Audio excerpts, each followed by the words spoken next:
Good kids don't happen by accident. They're shaped by what we expect, what we allow, and what we choose to correct. Welcome to Good Kids Don't Happen by Accident, the podcast about raising accountable kids in a world full of excuses. I'm your host, Coach Steve.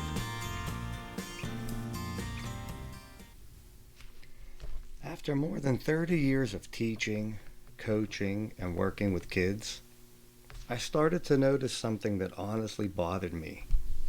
It wasn't about intelligence. It wasn't about talent. Definitely wasn't about kids' effort. The biggest difference between kids who succeed and kids who struggled came down to one thing: parenting. I've had a front row seat to something most parents don't get to see.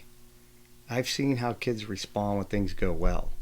But more importantly, I've seen how kids respond when things go wrong. And they do. And over time, patterns started to appear. Every year I had different kids in my class. I dealt with different families. But I saw the same behaviors repeat over and over, always with the same outcomes. Let me tell you a story. I had this kid. He struggled in math.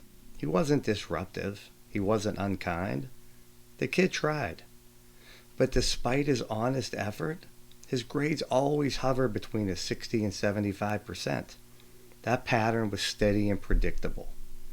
So one day I'm grading tests. It was the end of unit test. It was a hard one. I graded this kid's paper and saw he got a 95%. I immediately paused. After you teach long enough, you start to develop this instinct. It's not a suspicion, it's like an awareness. When something doesn't match the pattern, it stands out. It wasn't even his score, it was the work. I never saw this kid do work like this. So then I grabbed the kid who sits next to him, who happens to be the smartest kid in the grade that year. Their answers mirrored each other perfectly. They used the same strategies to solve word problems. He did the same formatting with his multiplication method. He even had the same crossed out mistakes as the other kid. If you teach long enough, you always catch a kid cheating sooner or later. So my plan, I was going to speak privately with this student the next day. Then after I talked to the kids, I called the parent.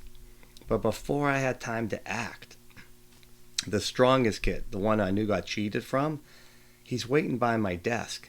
And he taps me on the shoulder and says, "Hey, coach, I think the kid next to me cheated off me yesterday. I'm pretty sure I saw him copying my answers."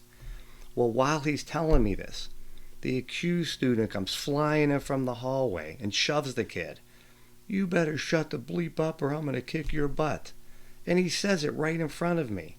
There was no misunderstanding. I heard it clearly.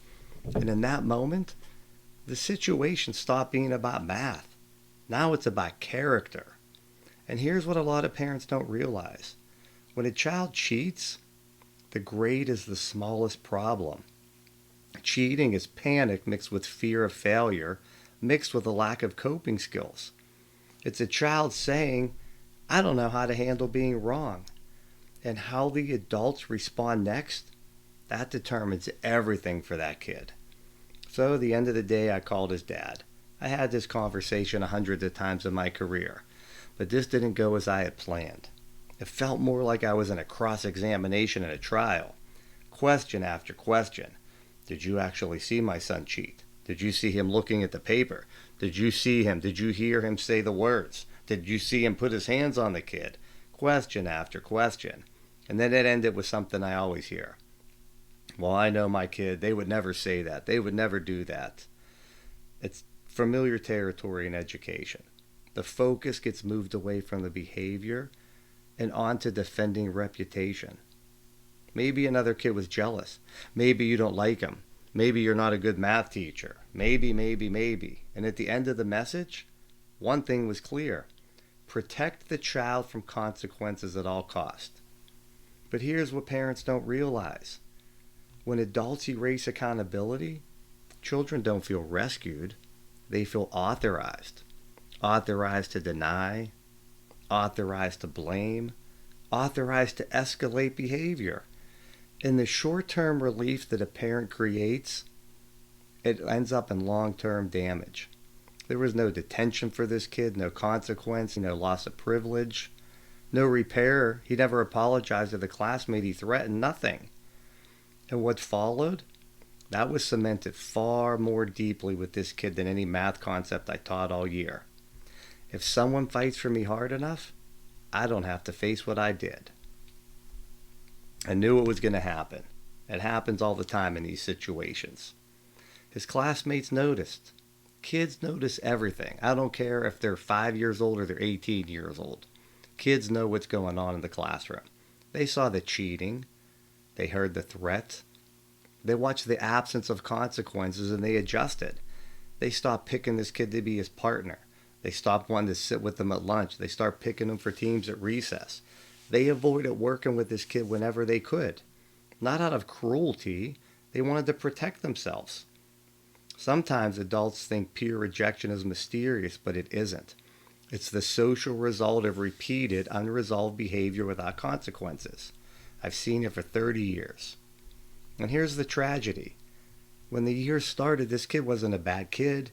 He was just unpracticed at responsibility. There's a difference.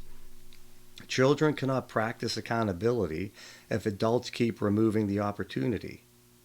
Imagine what would have happened. Imagine if during that phone call the dad said something like, "Thanks for telling me, Coach. I'll talk to my son tonight. I'll make sure he apologizes tomorrow and he'll take whatever consequences he earned. He needs to learn this was wrong." A response like that changes everything. The teacher becomes an ally working together with the parents. The consequences become instruction. The child learns repair. Parents don't realize that one sentence can redirect the life of your child. That's the power that you hold, and that's the greatest common factor. If you ever find yourself in a similar situation as a parent, please just pause before you defend your child. Focus on the behavior they did and support the consequences, because that's how children grow. If you take one thing from today, let it be this.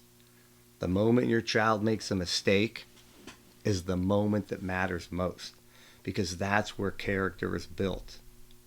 Remember, good kids don't happen by accident. They're built through expectations, accountability, and consistency.